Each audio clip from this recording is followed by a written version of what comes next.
Salut, bienvenue à l'émission Quiz Humour de Delphi Show. Notre invité aura la tâche de répondre aux 10 questions les plus bizarres qui existent. Avant de poursuivre la vidéo, je vous invite à vous abonner à ma chaîne en activant la cloche de notification. J'ai le plaisir d'accueillir sur ce plateau Mr. Melo. Ouais. Merci. Moi aussi, j'ai le plaisir aussi de te recevoir. Le plaisir est partagé. Ouais, Pour commencer, voici la biographie de la star de ce soir.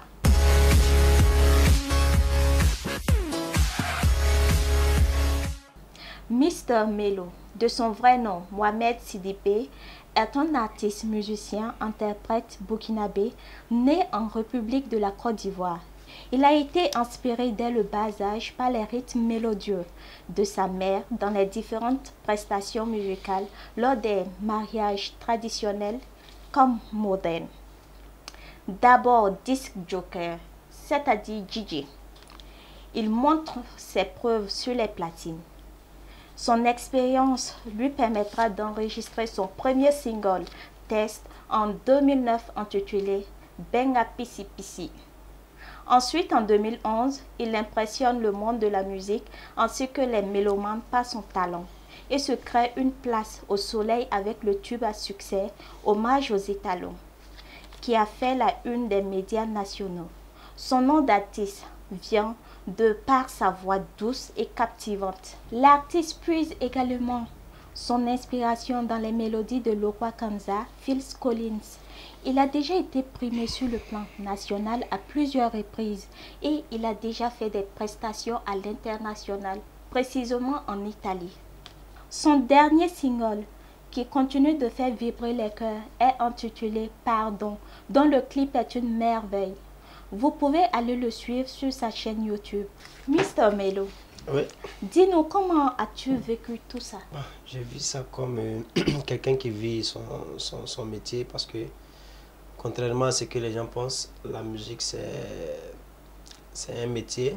Donc j'ai vu ça comme un fonctionnaire d'État aussi vit son métier. J'ai vu ça comme un menuisier qui vit son métier.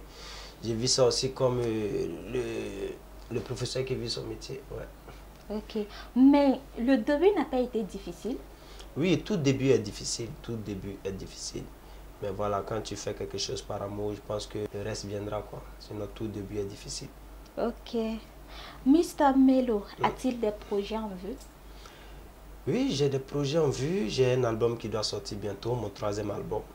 Et en 2020, je suis en train de préparer un concert pour 2020. Oui, mais ça sera début 2020. Ok. Merci beaucoup. On va passer à la partie que j'adore tellement, la deuxième partie, Quiz Humour.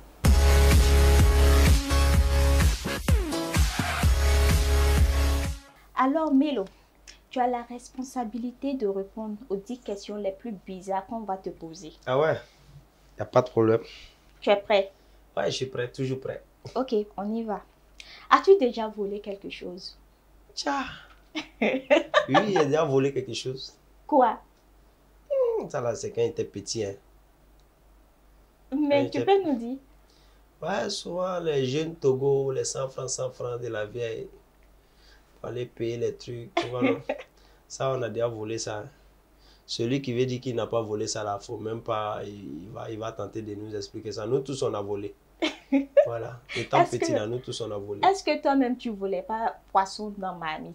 Non, c'est que moi, je n'ai jamais aimé, c'est voler poisson ou bien viande en sauce. Parce que, forcément, là, et puis c'est pas dans toutes les sauces on vole viande. Si tu as volé viande en sauce arachide, en tout cas, ton bonjour seulement là même là, on sent que c'est toi qui as volé. Donc là, surtout Djabadji, quand tu voles viande dans sauce Djabadji, l'odeur là te suit partout, tu peux même pas nier. Tu as foutu Ah, j'ai seulement. vu ça là, il dit, moi je suis trop malin, il dit ça là, moi je rentre pas dedans. J'ai volé mes 100 francs, c'est mieux. C'est encore mieux. Ok.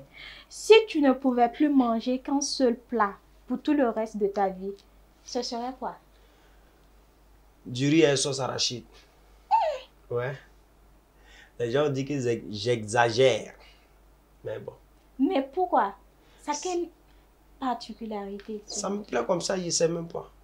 Je n'ai même pas faim, je mange ça. J'ai faim, je mange ça. C'est-à-dire quand je vois seulement là, j'ai l'appétit. Je Tu manges seulement. Je ne sais même pas pourquoi. Faut pas Berry va t'attraper. Non, jamais. La troisième question. Que ferais-tu si tu vivais dans la peau de ton ex pendant une journée? Si je vis dans la peau de mon ex? Oui, pendant une journée. Qu'est-ce que tu ferais?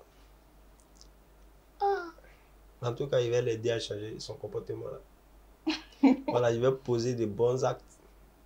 Donc, tu veux dire qu'elle n'était pas gentille, elle n'avait pas un bon comportement. Ouais, non, tout le monde a ses défauts, mais j'allais l'aider à être bien, quoi. Tu vois, non, à rester tranquille. Voilà, elle allait rester tranquille dans son nouveau foyer et tout. Voilà, mais comme c'est pour une journée, quand je vais sortir, là, elle va reprendre encore ces bêtises-là. Donc, ça ne sert pas, quoi. Ok. Est-ce que tu as déjà flashé sur l'un de tes professeurs à l'école? Oui, en 4e, je me rappelle, notre prof en Côte d'Ivoire, dans la ville qu'on appelle Daloa précisément, au collège moderne Fadiga. Voilà, on avait notre prof qui était là-bas, Madame Bobia. Elle était notre prof d'espagnol et prof de CM. En tout cas, elle était zo, hein. Ouais, elle était zo. Tout le monde flashait sur elle. Quand elle est au tableau comme ça, on n'écoute même plus. Elle aussi, elle portait les jeans plaqués pour venir. Elle portait les trucs pour venir enseigner les gens. Pourtant, bon, elle aussi était trop jeune. Il y avait des doyens même dans nos classes même qui étaient âgés qu'elle, tout ça là. Ouais, mais bon, on flashait, mais on ne pouvait rien dire. Tu regardes, mais tu ne peux pas avoir. Si tu parles d'une manière là, c'est les 0, 0, 0, les moins à te donner. On regarde seulement et puis voilà, on dirait quoi. Ok. Quel surnom on te donnait à l'école? Et là-bas, on m'appelait La Rage. Après La Rage, on m'appelait Mystique. Pourquoi ce nom-là? Ah, La Rage, parce que quand je jouais au basket, il était là, c'est moi, il courait gauche-droite. Il était chaud, quoi. Et puis j'étais le plus petit. Donc, les gens, ils m'appellent La Rage. Et puis c'est parti comme ça. Après, quand le film X-Men est sorti, comme je faisais les trucs de souplesse dans les séances DPS et tout, voilà. Les gens, ils m'ont vu. À ce moment, le film aussi a fait un carton X-Men. Ouais, le film s'appelle X-Men. Donc, il y avait un acteur là-bas, une actrice qu'on appelait Mystique. Voilà, qui faisait les souplesses et tout. Et les gens, ils m'ont surnommé Mystique. Donc, Mystique est parti jusqu'à... Ici, je devenu artiste, on m'appelle Mystique. Ici, je devenu DJ, on m'appelle DJ Mystique. Si je devenu artiste, on m'appelle Mystique. Et vu ça, elle a dit non, on peut pas me donner un surnom et puis ça a resté sur moi comme ça. Vraiment. Voilà, donc voilà pourquoi j'ai changé et puis c'est devenu Mr. Melo. Quelle est ta phobie la plus étrange? Ma phobie la plus étrange? Bon, moi, en tout cas, il y a longtemps hein, que moi, j'ai eu peur de quelque chose. Ça, c'est quand j'étais fiston. Sinon, maintenant, là, nous, on est trop canqués dans la vie, là. Voilà, il n'y a pas quelque chose encore qui peut nous faire peur. Sauf la mort. Voilà. Guerrier. Et puis, sauf tout ce qui entoure la mort, qui entraîne la mort. Sinon, avant, quand j'étais petit, j'avais peur du noir. Je ne pouvais pas dormir dans le noir seul. Même quand je suis avec quelqu'un, même à chaque fois, je me réveille. Je regarde. Je me rappelle un jour même, je me suis réveillé la nuit. Je suis allé, tu vois les trous de porte là. Où je suis allé pris de chiffon. Fermé. Porte là, bouché tout. Où il y a les trous là, bouché. Pour rien qu'on me regarde, on me dit, ah, moi je suis un sorcier. Il dit, non, laissez ça, c'est mon esprit qui parle. Donc l'esprit là ne veut pas que l'air rentre. Donc laissez ça comme ça. Sinon, bon, pour le moment, actuellement, je n'ai pas peur de quelque chose. On est des guerriers, donc on a peur seulement. Le courageux Melo. Ouais. Ok. Quel est ton plus grand fantasme? Fantasme? Oui. Fantasme. Ça veut dire quoi même le mot là? Fantasme. Ton plus grand désir que tu ne peux pas réaliser. Bon, que tu peux réaliser, mais qui est difficile à réaliser. Ah, qui est difficile à réaliser. Oui. Oh. Sincèrement, bon, genre, je ne comprends pas trop la question. Mon fantasme. Ton plus grand désir. Mon plus caché. Grand souhait. Oui. Plus grand désir caché. Désir. C'est un désir caché. Voilà, parce qu'il y a deux façons de désir. Parce que quand nous on attend fantasme, oui. Nous on pense à autre chose. Fantasme. Tu penses à quoi? Ah, toi tu connais? Toi, tu Faut connais nous ça? dire, tu penses à quoi? Non, tu connais. Fantasme. Mhm. Bon, je vais répondre à l'autre fantasme. En tout cas, moi, mon désir actuellement, c'est de faire genre un grand centre où je peux accueillir tous les démunis et tout. Parce que quand je vois les enfants vraiment dans la rue comme ça, en train de, voilà, sans papa, sans maman et tout, et je me dis que, bon, c'est pas bon de un et de deux, c'est un danger aussi pour le pays parce que nous tous, on commence à constater ce qui se passe au pays, vu les djihadistes et tout. Tu vas laisser un enfant dans la rue qui est livré aux stupéfiants, qui se drogue et tout. Donc, c'est un enfant déjà, c'est un terroriste en puissance, quoi. Oui. Voilà. Et ces enfants-là, si tu ne les as pas sauvés dès maintenant, ils sont prêts à accepter tous ceux qui vont venir les voir pour dire que, bon, moi, je vais te sortir de cette misère. Et puis, voilà, tu vas avoir une belle vie à condition que tu fasses ça, tu fasses ça. Aujourd'hui, quand on va sur Kwame Nkrumah, on va partout, on voit ces enfants-là qui sont là, qui sont livrés aux stupéfiants. Je vais te donner une anecdote, on appelle ça anecdote ou bien anecdote ou bien quoi. Bon, c'est exemple. Je vais te donner un exemple. Il y a un petit qui est venu, bon, c'est même pas une fois, plusieurs fois. Il y a des garibous qui sont venus demander de l'argent. Et à chaque fois quand bon, moi j'ai l'habitude, à chaque fois quand ils viennent, j'ai dit, bon, moi je leur propose une somme. J'ai dit, je vais te donner 3 000, je vais te donner 4 000. Mais à condition que je te fouille. S'il n'y a pas de dissolution dans ta poche, s'il n'y a pas de drogue dans ta poche, s'il n'y a pas de stupéfiants dans ta poche, je te donne les 2 000. La première fois, le petit là m'a regardé comme ça. Il était avec son frère ou son ami. Il m'a regardé comme ça. Il dit, non, faut fouiller mon frère là. Faut fouiller mon frère. Son frère a dit, non, non, non, toi, on va te fouiller, non. Tu vois, donc c'est pour dire que c'est des enfants de 5 ans, 6 ans, 7 ans qui sont là avec des drogues fortes et tout ça. Bon, moi, sincèrement, j'ai envie de les enlever là-bas. Et puis voilà, être entouré de ces enfants-là, c'est un grand bonheur, quoi. Tu vois, leur donner de l'amour. Ouais, ouais. Okay. Mais et l'autre fantasme là? L'autre fantasme là. Ça là.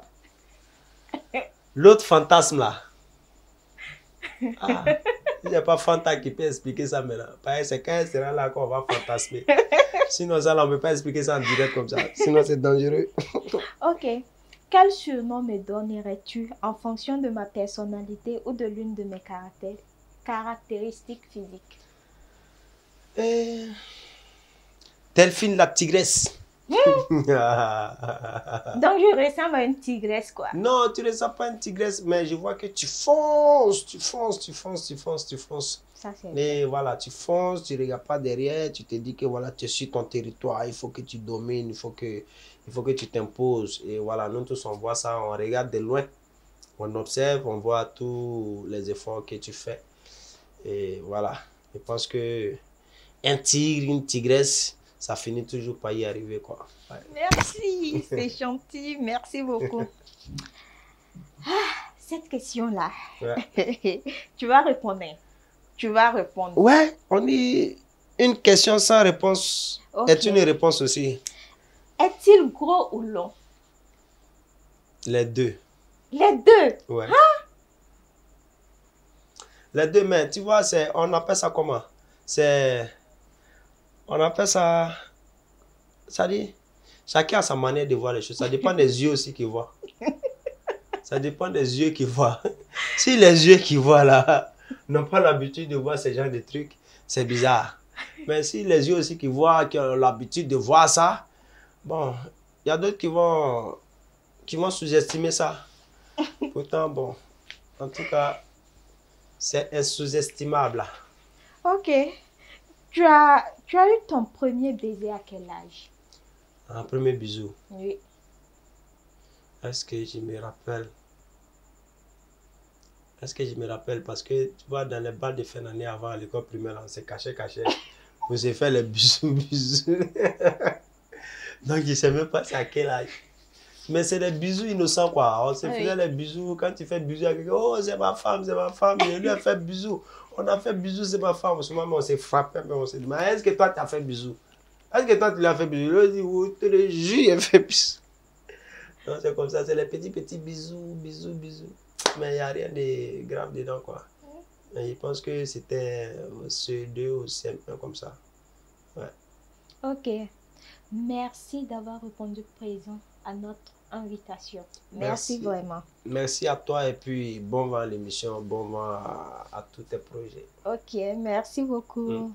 Voilà, nous sommes à la fin de cette émission. Vous pouvez également répondre aux questions dans les commentaires, liker, commenter et partager. Surtout, abonnez-vous en activant la cloche de notification. À la prochaine!